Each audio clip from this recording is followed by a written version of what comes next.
नमस्कार, आप देख रहे हैं मरुधर बुलेटिन और मैं हूं आपके साथ अश्विनी सरोही। केंद्र की मोदी सरकार द्वारा नीलामी प्रक्रिया में बदलाव करने के चलते गरीबों के लिए आवंटित कई टन दाल के जरिए मिल मालिकों की झोली भरी गई है। नीलामी दस्तावेजों की जांच से पता चलता है कि सरकारी खरीद एजेंसी नफेड, जो कि कल्याणकारी योजनाओं के तहत कच्ची दालों को संसाधित करने के लिए मिल मालिकों को चुनती है, उसने साल 2018 से लेकर अब तक 1000 से अधिक बार नीलामी की है। लेकिन इसमें बेस रेट, बेस प्राइस या न्यूनतम बोली सीमा तय नहीं की गई थी, जिसके चलते मिल मालिकों को अपना लाभ छिपाने का मौका मिला है। सार्वजनिक पटल पर उपलब्ध दस्तावेजों और सूचना का अधिकार कानून के तहत प्राप्त जानकारी से पता चलता है कि इन बोलियों के चलते मिल मालिकों को पिछले 4 सालों में 5.4 लाख टन कच्ची दाल को संसाधित करने के लिए कम से कम 4600 करोड़ रुपए का लाभ मिला है। इसके कारण सरकारी खजाने पर प्रभाव पड़ा और संभवतः दाल की गुणवत्ता भी अच्छी नहीं रही। ये दालें देश भर में कल्याणकारी योजनाओं और रक्षा सेवाओं के लाभार्थियों के लिए थी। बोली प्रक्रिया की इन खामियों का पता तब चला जब कोविड-19 लॉकडाउन के दौरान प्रधानमंत्री गरीब कल्याण योजना के तहत वितरित की जा रही दाल की गुणवत्ता को लेकर कई राज्यों ने केंद्र सरकार से शिकायत की। कुछ राज्यों ने इन दालों को लेने से भी इनकार कर दिया था, क्योंकि वे खाने के लिए ठीक नहीं थी। सरकार अब इस नुकसान की भरपाई करने की कोशिश कर रही है। कई सरकारी अधिकारियों ने सूत्रों को बताया है कि आंतरिक रूप से सरकार ने इन संदिग्ध नीलामियों की समीक्षा के लिए कहा है। इस कदम को उन्होंने सुधार का नाम दिया है।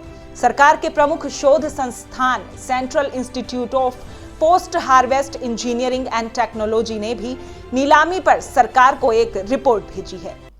CIPHET के निदेशक नचिकेत कोतवालीवाले ने कहा, हमने सरकार को एक रिपोर्ट सौंपी है जिसमें सिफारिश की गई है कि नफेड को दालों की खरीद, भंडारण और प्रसंस्करण कैसे करना चाहिए। रिपोर्ट ने सरकार को इस बात की समीक्षा करने के लिए एक अंतर एजेंसी समिति का गठन करने के लिए मजबूर किया है कि कैसे लाखों टन दालों की खरीद, भंडारण और मिलिंग नफेड द्वारा की जाती है। एक ऐसा व्यवसाय जिसमें करदाता को हजारों करोड़ रुपए खर्च किए जाते हैं। ये समिति अब तक 3 बार बैठक कर चुकी है, लेकिन अभी तक अपनी सिफारिशों को अंतिम रूप नहीं दिया गया है, जबकि नफेड दालों की खरीद और मिलिंग के 1 और साल के लिए तैयार है। जानकारी के अनुसार दाल मिल मालिकों को लाभ पहुंचाने वाली नई नीलामी प्रक्रिया किसानों और गरीबों के नाम पर लाई गई थी। साल 2015 में जब मटर और दालों की कीमतों में बढ़ोतरी के कारण भारत को झटकों का सामना करना पड़ा, तो नफेड को इसकी खरीद की जिम्मेदारी दी गई। नफेड ने किसानों को अत्यधिक दलहन उत्पादन के लिए प्रोत्साहित किया और उनसे वायदा किया कि वो उनकी उपज को खरीदेगा। जब दाल का स्टॉक नफेड के पास बढ़ता गया, तो उसने साल 2017 में ये प्रस्ताव रखा कि कल्याणकारी योजनाओं के तहत कम कीमत पर ये दालें राज्यों को दी जाएंगी। नफेड और केंद्र सरकार ने फैसला किया कि वे कच्ची दालों को खाने के लिए उपयुक्त करवाकर राज्य सरकारों को पहुंचाएंगे। उस समय नफेड के पास मिलिंग शुल्क के आधार पर दाल मिलिंग नीलामी की एक पारदर्शी व्यवस्था थी, जिसके माध्यम से सरकार को न्यूनतम संभावित कीमत पर दालों को संसाधित करने के लिए मिल मालिक मिल जाते थे। मान लीजिए कि सरकार 10 किलो कच्ची उड़द को 70 किलो दाल में परिवर्तित करना चाहती है, तो मिल मालिकों को दालों की भूसी हटाने, दाल को पॉलिश करने, उसकी पैकिंग और परिवहन की लागत की गणना करके और उसमें अपना लाभ जोड़कर एक मूल्य सरकार के सामने पेश करना होता था। इसमें से जिस मिल मालिक का न्यूनतम मूल्य होता था, उसे सरकार बोली विजेता घोषित कर देती थी। लेकिन केंद्र सरकार की एजेंसी नफेड ने इस आसान बोली प्रक्रिया को बदलकर जटिल और मिल मालिकों के लिए लाभकारी बना दिया।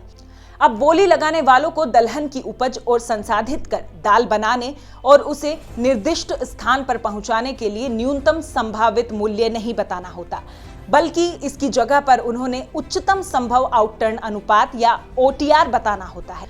OTR का मतलब है कि मिल मालिक कच्चे माल की तुलना में कितना अंतिम प्रोडक्ट दे सकते हैं। दूसरे शब्दों में कहें तो 1 क्विंटल चना, अरहर, उड़द इत्यादि दलहन की तुलना में ये कितनी दाल निकाल सकते हैं। इस प्रकार जो मिल मालिक सबसे ज्यादा दाल या OTR देने का वायदा करता है, उन्हें बोली विजेता घोषित किया जाता है। हालांकि इस पूरी प्रक्रिया में नफेड OTR की न्यूनतम सीमा घोषित नहीं करता। नतीजन मिल मालिकों को लाभ होता है और करदाताओं को झटका लगता है। इस अनुपात में महज 1% का अंतर होने पर सरकार को सैकड़ों करोड़ रुपए का नुकसान होने की संभावना रहती है। दाल मिलिंग के कारोबार में OTR की न्यूनतम सीमा तय करना नई बात नहीं थी। गुटबंदी और अवमूल्यन से बचने के लिए राज्य इसे सुरक्षा उपाय के रूप में अपनाते रहे हैं। राष्ट्रीय ऑडिटर, नियंत्रकर एवं महालेखा परीक्षक ने भी साल 2015 में अपनी एक रिपोर्ट में बताया था कि नीलामी के लिए ओटीआर प्रक्रिया को अपनाने के चलते चावल मिल मालिकों को अत्यधिक मुनाफा हुआ है। कम ओटीआर के चलते मिल मालिक बाकी बचे चावल को अलग से बेच लेते हैं, जिसके कारण सरकार को करीब 2000 करोड़ रुपए का घाटा हुआ है। इस नीलामी पद्धति को साल 2020 में केंद्रीय सतर्कता आयोग के समक्ष भी लाया गया था, जिसमें आरोप लगाया गया था कि नीलामी से 1000 करोड़ रुपए से अधिक का नुकसान हुआ और पूरी तरह से ऑडिट की मांग की गई थी। लेकिन इस शिकायत पर अभी तक कोई कार्रवाई नहीं हुई है। यहां पर यह सवाल उठता है कि ओटीआर नीलामी प्रक्रिया के तहत जब नफेड और मिल मालिकों के बीच पैसे का कोई लेन देन नहीं होता है तो मिल मालिकों को कैसे फायदा हुआ? इसका जवाब यह है, चूंकि नफेड इस नीलामी प्रक्रिया के तहत ओटीआई की न्यूनतम सीमा तय नहीं करता है, इसलिए मिल मालिक जितनी दाल निकालने की संभावना रहती है उससे कम पर बोली लगाते हैं।